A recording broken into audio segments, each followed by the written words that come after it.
Hai, Assalamualaikum warahmatullahi wabarakatuh. Balik lagi dengan Media Belajar Indonesia. Kali ini kita bakal bahas tes wawasan kebangsaan lagi, yaitu mengenai materi integritas. Di sini kita bakal bahas bedah soal, jawaban, dan juga pembahasannya. Dan ini adalah part 1. Langsung aja ke soal. Soal pertama, pegawai merupakan komponen dalam institusi negara yang ditinjau untuk menjaga muruah dan integritas lembaga. Komponen tersebut termasuk dalam komponen apa? A. Internal, B. Eksternal, C. Expired, D. Komponen koreksi, atau E. Komponen struktural. Nah, yang di sini yang ditanya adalah pegawai dalam institusi negara. Itu komponen apa? Kira-kira ya, pegawai adalah menjadi salah satu dalam institusi untuk menjaga meruah dan integritas lembaga, dan pegawai termasuk di dalamnya sebagai komponen internal. Jadi, jawaban yang benar adalah jawaban yang A, internal, pegawai, karena dia yang langsung bekerja di dalam institusi negara. Soal nomor 2 tentang integritas TWK, tes wawasan kebangsaan. Perlunya transparansi kinerja agar terhindar dari konflik kepentingan, dan cara terbaik untuk menghindar dari tindakan penyuapan merupakan kegiatan untuk membentuk apa? A. Sistem anti korupsi, B. Budaya organisasi, C. Pengelolaan sumber daya manusia, D. Pengelolaan anggaran, atau E. Karakter pegawai instansi. Transparansi kinerja agar terhindar dari konflik penyuapan. Harusnya ngebentuk apa? Sistem anti korupsi. Kalau sistem berarti yang buat aturan adalah yang lagi menjabat atau yang lagi berkuasa. Biasanya seperti itu, kayak gitu. Di sini gunanya apa? Untuk menghindar dari tindakan penyuapan, kayak gitu. Berarti kan ke orangnya ya, ke objeknya, kayak gitu, ke orangnya langsung. Kalau sistem itu bukan jawabannya, bukan A. Kalau B, budaya anti korupsi. Budaya artinya adalah kebiasaan atau sesuatu yang berulang. Kalau misal kayak biasa, contoh kecilnya, kamu biasa bangun pagi, tidak pakai alarm pun kamu pasti bangun pagi, kayak gitu. Apalagi menggunakan alarm, itu adalah budaya atau kebiasaan. C. Pengelolaan sumber daya manusia. Bisa jadi SDM-nya yang dikelola, kayak gitu. D. Pengelolaan anggaran. Enggak, karena yang di sini yang dipermasalahin adalah manusianya atau orang yang bekerja. Karena di sini tindakan penyuapan, bukan pengelolaan anggaran. Anggarannya itu benar.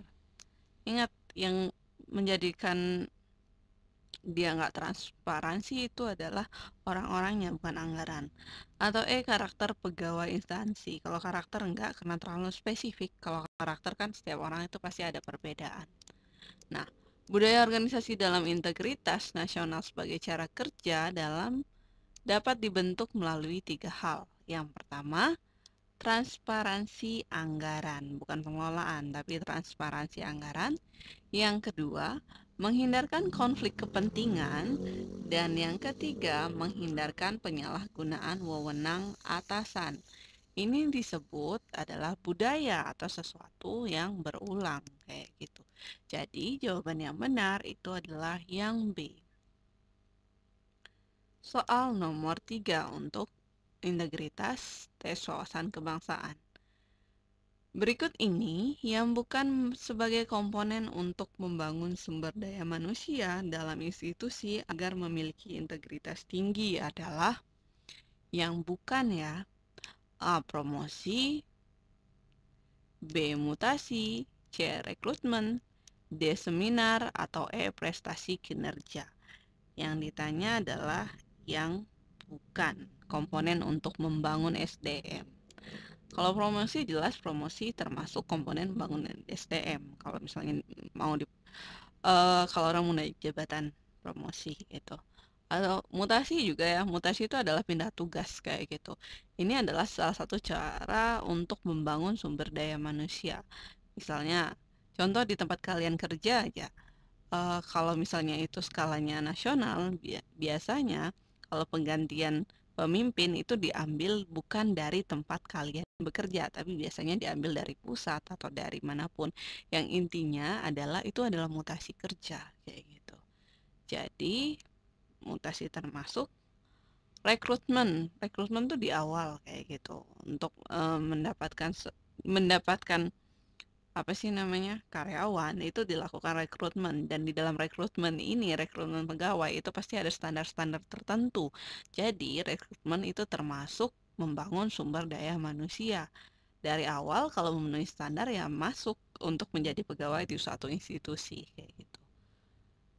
Kalau seminar, seminar biasanya diadakan hanya materi tertentu dan di waktu tertentu. Apakah seminar termasuk komponen untuk membangun SDM? Kita simpan. Dan prestasi kinerja. SDM yang baik itu pasti prestasinya baik. Jadi kalau yang bukan, jawabannya yang D. Ayo kita simak. Nah, seminar yang dimaksudkan dalam instansi itu merupakan cara untuk meningkatkan kinerja, bukan membangun integritas manusianya. Karena yang di sini nih, yang dibahas adalah yang berintegritas tinggi kayak gitu. Jadi jawabannya D. Soal nomor 4 tentang integritas tes wawasan kebangsaan. Pelaksanaan tugas pegawai dalam melayani harus dilandasi pada perilaku transparan, akuntabel, dan bebas korupsi. Akuntabel itu artinya dapat dipertanggungjawabkan. Merupakan pengertian dari A. Integritas internal, B. Integritas eksternal, C. Integritas proporsional. Ini sesuai porsinya. Kalau tanggung jawabnya A, dikasihnya A. Tapi di sini yang ditanya transparan, akuntabel, dan bebas korupsi. Berarti bukan proporsional. Atau D. Integritas konseptual atau sesuai konsep. Atau E. Integritas struktural.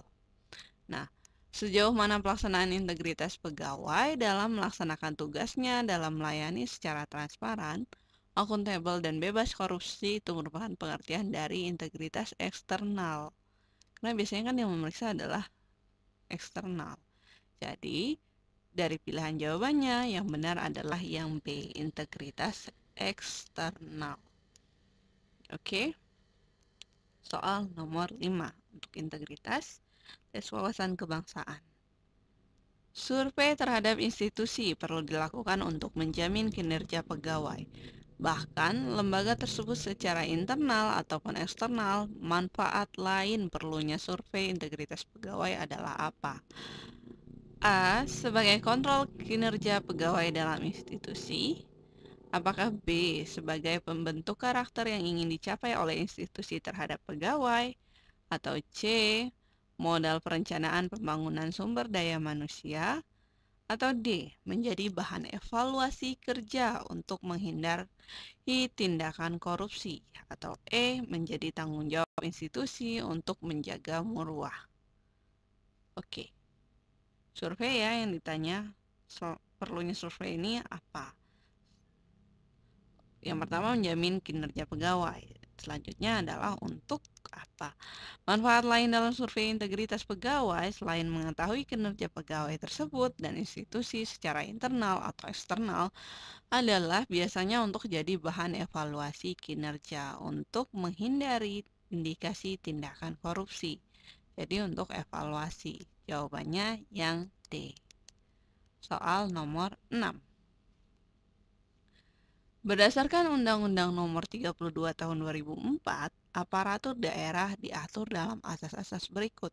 Kecuali apa? A. Kepastian hukum. Itu aja ada undang-undangnya. Pasti ada kepastian hukum. B. Asas proporsionalitas. Sesuai dengan porsinya, sesuai dengan tempatnya, atau sesuai dengan tanggung jawabnya. Pasti ada. C. Asas akuntabilitas atau dapat dipertanggungjawabkan. Atau D. Asas kepentingan umum. Aparatur daerah kan pasti mengutamakan kepentingan umum. Atau E. Asas sektoral. Per sektor, per bagian. Jadi, berikut ini beberapa asas aparatur daerah berdasarkan Undang-Undang Nomor 32 Tahun 2004. Yang pertama, di sini ada asas kepastian hukum. Yang kedua, ada asas tertib penyelenggara negara. Yang ketiga, ada asas kepentingan umum. Keempat, asas keterbukaan. Kelima, asas proporsionalitas. Keenam, asas profesionalitas. Ketujuh, asas akuntabilitas. Delapan, asas efisiensi dan asas efektivitas. Nah, yang nggak ada di sini karena dia nanyanya kecuali. Yang nggak ada dari ke berapa ini tadi? Ke-9 adalah asas sektoral atau yang E. Jadi kamu pilih jawabannya yang E. Soal nomor 7. Setiap pegawai harus membuka diri terhadap hak masyarakat untuk memberikan informasi secara jujur, benar, dan tidak diskriminatif terhadap masyarakat karena menganut azas apa? A. Proporsionalitas. B. Efektivitas. C. Kepentingan umum. D. Keterbukaan. Atau E. Tertib penyelenggara negara. Di sini kata kuncinya tuh apa? Yang ditanya tuh apa? Nih, yang ditanya adalah memberikan informasi secara jujur dan benar. Berarti sikapnya terbuka. Tadi kan saya bilang kalau proporsionalitas itu sesuai porsinya. Efektivitas, tepat guna. Kepentingan umum, mengutamakan kepentingan umum di atas kepentingan pribadi maupun kepentingan golongan. Nih, kita lihat pembahasannya. Setiap pegawai harus memenuhi hak masyarakat dan membuka diri terkait informasi yang diberikan kepada masyarakat secara jujur, benar, dan tidak diskriminatif karena pegawai memiliki asas keterbukaan yang diatur di dalam undang-undang. Jadi, dari pilihan jawaban yang benar adalah jawaban yang D, keterbukaan. Soal nomor 8.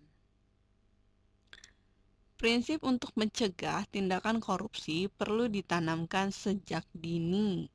Kecuali yang mana? Kalau yang A, itu akuntabilitas. Akuntabilitas itu artinya dapat dipertanggungjawabkan. B, kewajaran. C, transparansi, ya, transparan.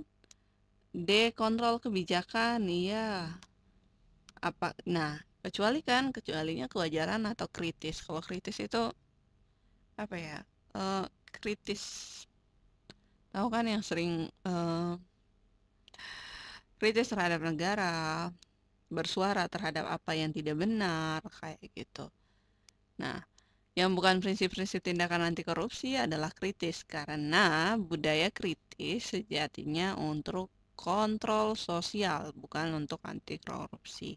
Kontrol sosial itu kalau misalnya ada masalah kayak tadi, ada satu masalah di sebuah tempat, ya kita berhak protes kalau tidak benar didasarkan oleh bukti-bukti atau hal-hal yang benar itu seperti apa, kayak gitu.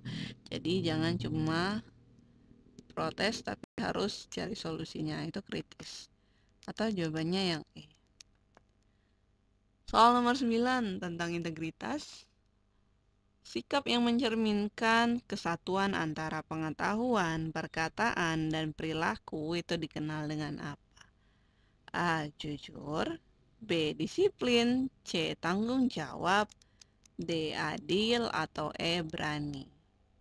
Berani bukan ya. Kalau adil adalah sama, mendapat perlakuan yang sama, itu artinya adil. Tanggung jawab, dapat bertanggung jawab atau dapat diandalkan. Disiplin bukan juga, ini nggak nunjukin disiplin. Disiplin itu taat hukum, taat aturan, itu disiplin. Pengetahuan, perkataan, dan perilaku sama, itu artinya adalah jujur. Coba kita lihat. Sikap jujur merupakan satuan antara pengetahuan, perkataan, perilaku. Jadi jawabannya A. Ada pertanyaan lain yang mirip seperti ini. Kesatuan antara pikiran, perkataan, dan hati itu apa? Jawabannya juga jujur. Gitu. Jadi otak, mata, hati, dan yang diucap itu sama, berarti jujur.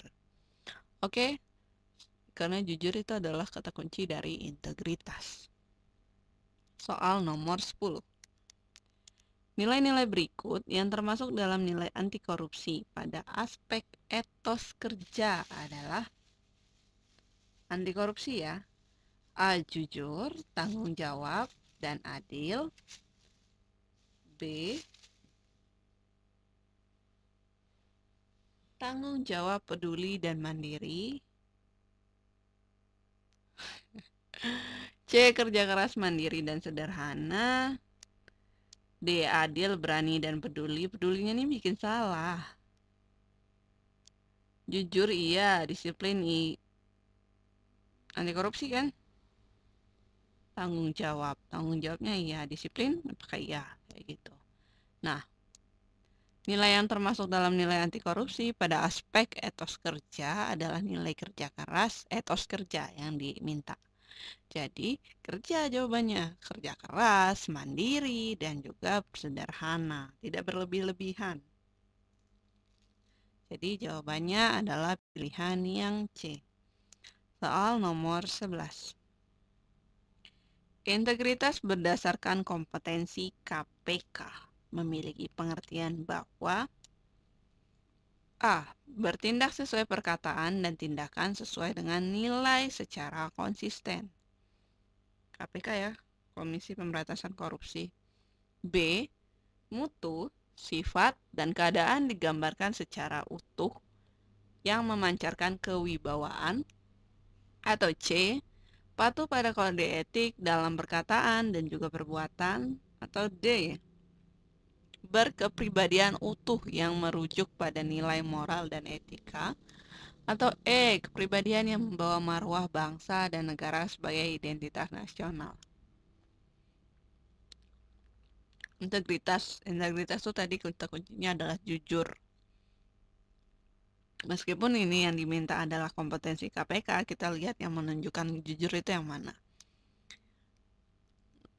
A. Bertindak sesuai perkataan dan tindakan sesuai dengan nilai secara konsisten. Kita lihat di sini.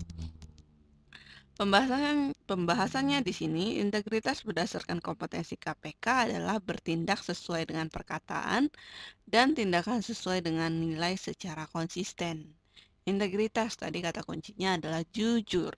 Jadi jujur adalah pertanyaan sebelumnya tadi. Jadi jawabannya adalah yang A. Soal nomor 12. Ada 9 nilai integritas dalam anti korupsi yang terbagi dalam 3 aspek, yaitu tadi ada pertanyaan mirip seperti ini, dan yang ditanya tadi adalah aspeknya adalah etos kerja, yang kerja keras, mandiri, dan sederhana. Berarti kalau ada etos kerjanya itu adalah benar.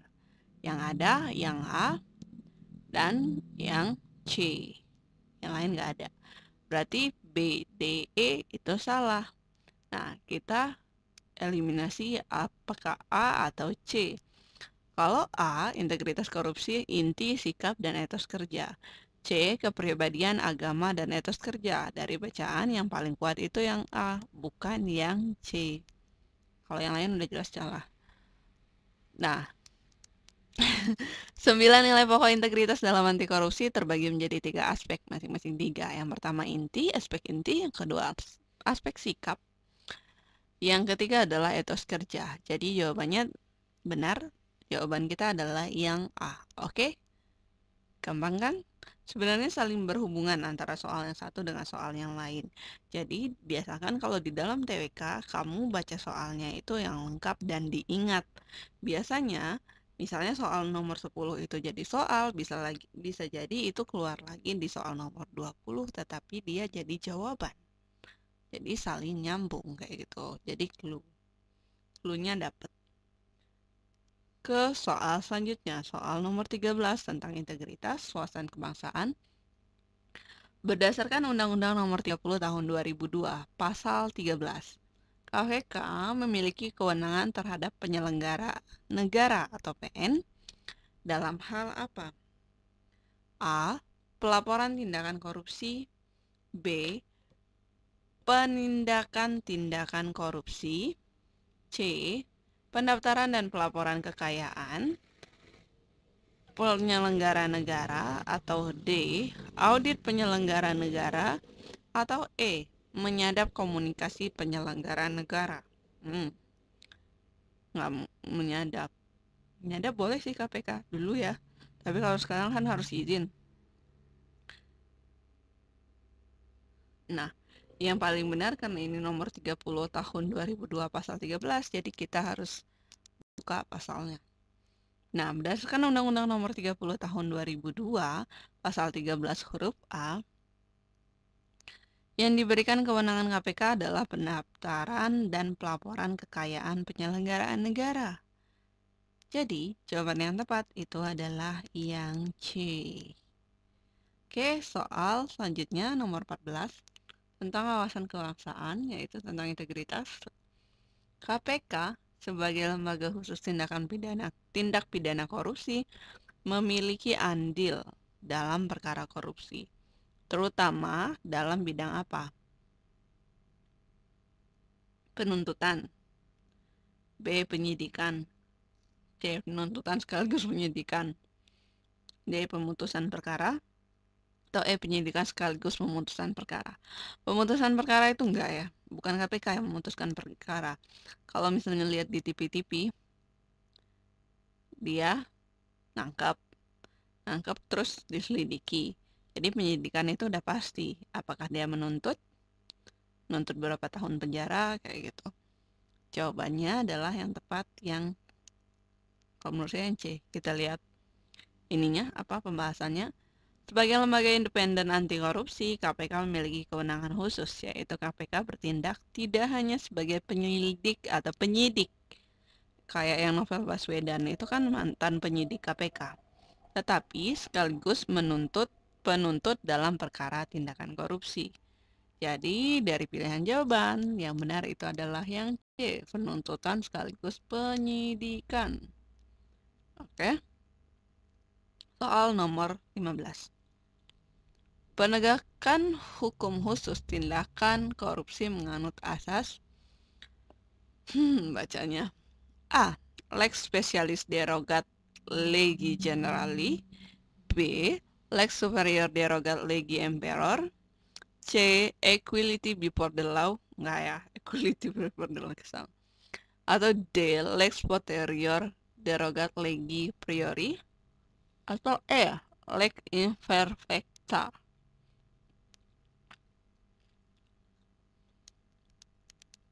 Saya nggak mungkin. Karena gini, kita nggak ngerti ini apa. Tapi sebenarnya ada kodenya di sini. Penegakan hukum khusus. Khusus dalam bahasa Inggris artinya spesial. Jadi yang spesial adalah yang A. Jadi kemungkinan besar jawabannya tuh yang A. Kalau B superior itu berarti yang berkuasa. Equality, kebersamaan. Mulai prioritas, imperfecta. Imperfect berarti tidak sempurna. Kita lihat di pembahasannya. Kekhususan tindak pidana korupsi dianut dalam asas lex specialis derogat legi generali, artinya peraturan khusus menggantikan peraturan umum. General, umum artinya. Tindakan korupsi merupakan salah satu tindak kejahatan yang terkategorikan tindakan khusus. Jadi cara jawabnya kayak gitu. Jadi jangan nyerah dulu kalau ada soal yang kalian nggak ngerti. Dilihat dulu ada nggak yang udah hubungannya, ada nggak yang dapat clue-nya di sini. Ini kan ada. Jadi jawabannya yang A.